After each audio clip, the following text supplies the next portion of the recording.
اور پھر ساحل صاحب سے بھی اس کا جواب لیتے ہیں۔ السلام علیکم جی، کون صاحب ہیں، کہاں سے ہمارے ساتھ اس وقت؟ جی السلام علیکم، میرا نام عرفان ہے، میں لاہور سے بات کر رہا ہوں۔ جی عرفان صاحب، رمضان کا سماں میں آپ کو خوش آمدید کہتے ہیں، فرمائیے کیا بہت کہنا شکریہ۔ چاہتے ہیں؟ میرا ساحل صاحب سے اور مولانا صاحب سے بڑا سادہ سا سوال ہے کہ شادی کو آسان کیسے بنایا جا سکتا ہے؟ آج کل جب اتنے مہنگے مہنگے ویڈنگ ہالز ہیں اور لاکھوں کروڑوں روپیہ خرچ ہوتا ہے شادیوں پہ، تو شادی کو آسان کیسے بنایا جا سکتا ہے جبکہ اس کے لیے کوئی مہم شروع کرنی پڑے گی پاکستانی معاشرے میں؟ اور خاص طور پہ ساحل بھائی اس بات کا جواب دیں کہ کیسے یہ سوشل بیریئر، یہ ٹیبو یہ بریک ہو سکتا ہے اور اس کے لیے کس کو قدم اٹھانا پڑے گا؟ بہت شکریہ۔ بہت شکریہ جی، آپ کا سوال تھا آپ کا لاہور سے۔ ساحل صاحب آپ نے سوال سن لیا ہے؟ جی ہاں، آپ کو آواز آ رہی ہے؟ جی جی بالکل سن رہے ہیں، فرمائیے۔ بیٹا قدم تو آدمی کو اٹھانا پڑے گا، معاشرہ اصل میں آدمی کے کندھوں پہ کھڑا ہوا، یاد رکھیے گا۔ قدم کی جب بھی بات کریں گے آدمی کے ذمہ آئے گی بات۔ تو لڑکوں کی بات ہے، اس وقت آپ مرد ہیں، آپ کے ذمہ لینا پڑے گا۔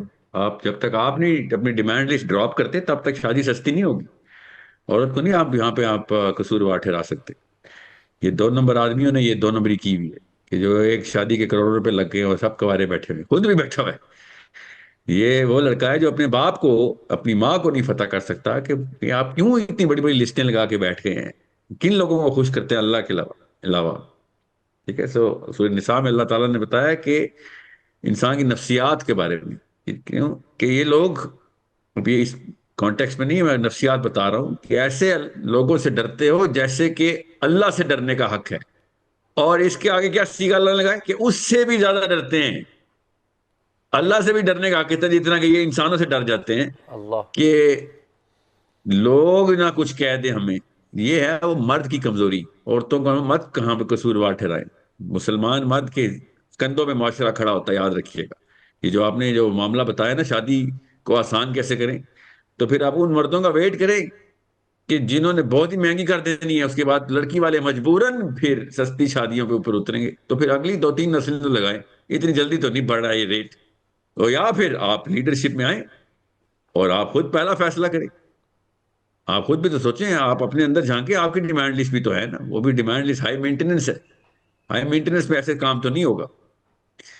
اگر آپ نے واقعی میں یہ دونوں لفظ اکٹھے استعمال کر دیے ہیں جس میں شادی اور آسانی ہے، تو پھر یہ دونوں کام ملتے ہیں تبھی جب ایک آدمی کی طاقت استعمال ہوتی ہے ادھر کہ یہ مرد فیصلہ کرے گا، ادھر مسلمان مرد اصولوں کے اوپر کسی بھی قسم کی اور ڈسٹ نہیں آنے دیتا۔ یہ ڈسٹ جو ہے نا، یہ ہے ہمارا معاشرہ۔ سو آپ اسلام کو، اگر اسلام کی، میں آپ کو ایک واقعہ سناتا ہوں، آپ کو پتہ چلے۔ نکاح عبد الرحمن بن عوف، نبی السلام کو مدینے میں گلی میں ان کا آپس میں ملاقات ہوئی، تو نبی السلام نے ارشاد فرمایا، او عبد الرحمن تیری ایک کرتے پہ کیا لگا ہوا ہے؟ آرنج کلر کا داغ سا تھا۔ انہوں نے کہا یا رسول اللہ کل نکاح کر لیا تھا، کھانے کی دعوت تھی تو اس پہ یہ کھانا حضرت کھاتے ہوئے لگا۔ جابر تھے یا عبد الرحمن تھے؟ عبد الرحمن بن عوف سے ہجرت کے بعد۔ جابر بن عبداللہ کو تو نبی السلام نے خود نکاح کے لیے یہ دیکھیے گا ذرا اس کو۔ دیکھوں گا میں، اچھا کیا آپ نے، کیونکہ جابر اور عبداللہ کے جو ہو سکتا ہے غلطی ہو سکتی ہے دونوں صحابی میں سے۔ بہرحال مقصد یہ ہے کہ عبد الرحمن بن عوف نے کہا، یا جب جابر تھے انہوں نے کہا کہ یا رسول اللہ میں نے نکاح کر لی۔ نبی السلام نے شاف مایا تو پھر ولیمہ ضرور کر لیجو، ولیمہ ضرور کر لیجو، مطلب کہ شادی نکاح جو ہے نا اس پہ نبی علیہ السلام کو مدینے میں نہیں پتا تھا کہ جابر یا عبداللہ کا نکاح ہو گیا، عبد الرحمن کا۔ تو کیوں کیا مقصد کیا اس کہانی کا؟ آپ کو جو سنایا ہے یہ پورا واقعہ، کہ ہم نے جو نکاح کو یہ ڈھنڈورا بنایا نا، وہ خرچے تو کروائے گا پھر، اور وہ ڈھنڈورا ہوتا تو چلو میں مان لیتا جی لوگوں کو بتانا ضروری ہے، مگر لوگوں کو بتانا ضروری تک نہیں رکھا عوام نے، لوگوں کو دکھانا ضروری ہے کہ اوپر کر دی۔ تو یہ کون دکھاتا ہے؟ تو اور جو مرد اس کے ذہن میں آئے نا کہ نہیں یہ عورتوں نے بہت کچھ کیا ہے، وہ مرد ابھی تک مردانگی کو پہنچا ہی نہیں ہے، جو عورتوں کے اوپر بلیم ڈالنے والا مرد۔ سو یہ ڈیسیژن بیٹا آپ کو خود لینا پڑے گا، جنہوں نے سوال کیا یہ نکاح آپ کو خود کرنے پڑیں گے ایسے جس میں مثالیں قائم ہوں کہ کوئی خرچہ نہیں ہوا، اور اسپیشلی لڑکی والوں پہ تو خرچہ آنے ہی نہیں دیا انہوں نے۔ بالکل ٹھیک ہے، ٹھیک آپ ہے، کیا یہ کہیں بہت گے ضروری سوال ہے میں؟ کہ آپ کو دیکھیں نکاح جو ہے نا یہ بنیادی طور پر بقائے نسل انسانی کا ایک بہت بڑا ذریعہ ہے، اور یہ وہ ایک پاک دامنی والا ہے کہ جس سے آگے نسل انسانی چلتی ہے، اور حضور نبی کریم صلی اللہ علیہ وآلہ وسلم کی مبارک سنت ہے۔ سب سے بڑھ کے یہ بات ہمارے پیش نظر ہونی چاہیے کریم آقا علیہ الصلوۃ والسلام نے فرمایا سب سے بڑھ کے برکت والا نکاح وہ ہوتا ہے جس کے اندر خرچہ کم ہو. تو آج ہم نے تو خود نمائی کے ایسے ایسے معاملات جناب شروع کر لیے ہیں. یقیناً وہی نکاح کامیاب ہوتا ہے جس کے اندر اخراجات کم کیے جائیں.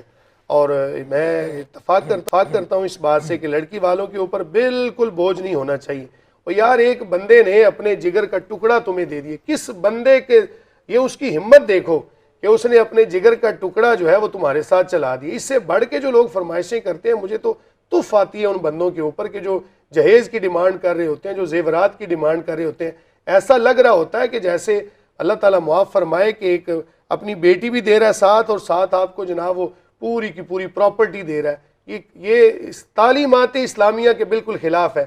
اصول یاد رکھیں ہمارے ناظرین و سامعین, اور جس بندے نے سوال کیا تھا کہ جس معاشرے کے اندر نکاح جو ہے وہ مشکل ہوتا ہے وہاں پر زنا آسان ہوتا ہے.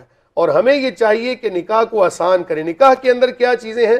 حق مہر ہے, اس کے علاوہ جناب وہ ولیمہ ہے. ولیمہ نبی کریم صلی اللہ علیہ وآلہ وسلم نے فرمایا کہ ولیمہ کرو چاہے وہ ایک بکری ہی کیوں نہ ہو. تو اس لیے ان تمام چیزوں کو اسلامک پوائنٹ آف ویوز کو سامنے رکھتے ہوئے اگر ہم اپنی زندگیوں کو گزاریں گے تو یقیناً معاشرے کے اندر جناب حسن آئے گا اور معاشرے کے اندر آسانی والے معاملات ہوں گے. جب ہم یہ کہتے ہیں نا فلاں بندے نے نکاح کیا تھا ہم نے اس سے بڑھ کے نکاح کرنا ہے ہم نے. اور ساحل بھائی یہ بات بھی آپ کے گوش گزار کر دوں کہ نبی کریم صلی اللہ علیہ وآلہ وسلم کا وہ فرمان کہ نکاح کا اعلان کرو, اس کے اندر بھی حکمت یہ ہے کہ جب اعلان کیا جاتا ہے نا تو تب پتہ چل جاتا ہے پورے معاشرے کو کہ یہ لڑکی اور یہ لڑکا ان کا آپس میں نکاح ہو چکا ہے. اب کسی جگہ پر بھی علیحدہ نظر آئیں تو کوئی ان کے حوالے سے جناب کوئی بدگمانی کا شکار نہ ہو. رسول اللہ صلی اللہ علیہ وآلہ وسلم آپ کو اس وجہ سے وہ صحابی جو تھے نا انہوں نے نہیں بتایا کہ انہوں نے نکاح کیا تھا ایک ایسی خاتون سے کہ جس کی عمر زیادہ سی, جس کو عام زبان میں شریعت کی زبان میں سیبہ کہتے ہیں. تو اس وجہ سے ایک شرماتے ہوئے رسول اللہ صلی اللہ علیہ وسلم کو نہیں بتایا, اور ان کے جو کسی جگہ پر کوئی رنگ لگا ہوا تھا, تو یہ اصل میں ریزن تھی. تو ان تمام چیزوں کو جب ہم دیکھتے ہیں نا تو ہمیں یہ سبق ملتا ہے کہ معاشرے کے اندر ہمیں چاہیے اعلان کریں, کالر لے لیں, سادگی کے ساتھ کرنا چاہیے, اور یہی سبق ہے. لیکن یہ کہتے پاکستان میں آپ کو ہر جگہ پہ یہ سننے کو ملتا ہوگا, علماء سے بھی جو مقرر حضرات ہیں ان سے بھی جو تحریر کا کام کرتے ہیں, ان سے جو تقریر کا کام کرتے ہیں ان سے, لیکن یہ صرف کہنے کی حد تک باتیں ہیں. جب عمل کی بات آتی ہے سب کے آنکھ اور کان بند ہو جاتے ہیں. اس وقت یہ بالکل کانوں میں روئی ہوتی ہے اور زبان گن بولتا نہیں ہے اس کے اوپر. یہ کہنے کی باتیں, لیکن یہاں سے یہ پیغام ضرور جا رہا ہے, بالکل جا رہا ہے.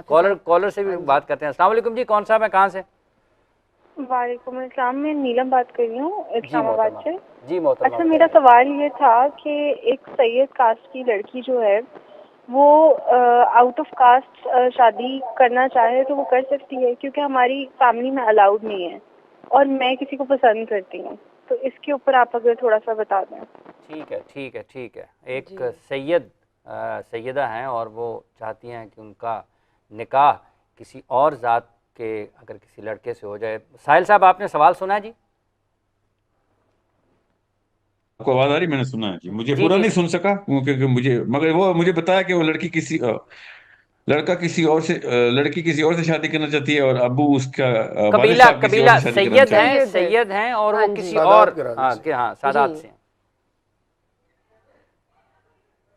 اس کے لیے سوال کیا ہے کہ وہ کیا سید گھرانے سے باہر شادی کر سکتی ہے؟ ایک لڑکی کا سوال ہے کہ وہ کسی کو پسند کرتی ہے لیکن وہ جو خود ہے لڑکی وہ سید ہے, تو کیا وہ سید کیوں نہیں کر باہر سکتی؟ شادی کر باللہ, سکتی یہ ہے؟ کوئی اسلام کا اصول تو نہیں ہے کہ وہ کہاں گئے. تو خیر اس پہ تو کوئی حد نہیں لگی ہوئی کہ سید میں شادی کریں. میری اپنی پریفرنس یہی ہوتی ہے کہ ہم اپنے کفو میں شادی کریں. اللہ تعالیٰ نے کفو کا کہا ہے, بس خاتون کو بتا دیں.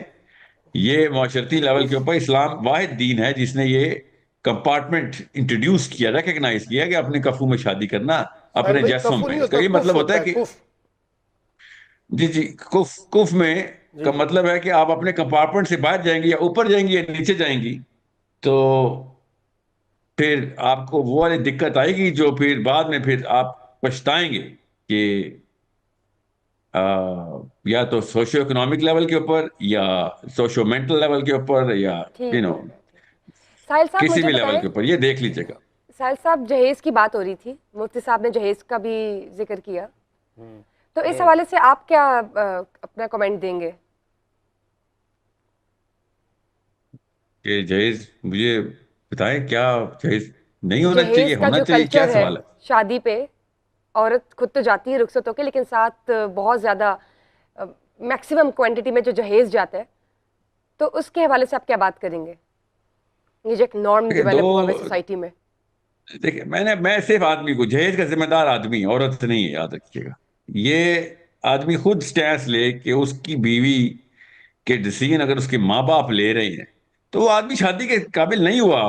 وہ بندہ ابھی تک ڈیولپ نہیں ہوا کہ وہ اس کو نعوذ باللہ، شادی تو دور، بچے تو دور، شادی نہیں ہونی چاہیے اس کی، کہ وہ خود ڈیمانڈ لسٹ بنا کے بیٹھا ہوا ہے کہ جی شاید میری بیوی جو ہے وہ اتنی چیزیں ساتھ لے کے آئے. تو یہ کیا کر رہا ہے؟ وہ کیا یہ بلیک میل کر رہا ہے نا وہ، اور کیا کر رہے ہیں. اور دوسری طرف وہ والے بلیک میل ہو بھی رہے ہیں.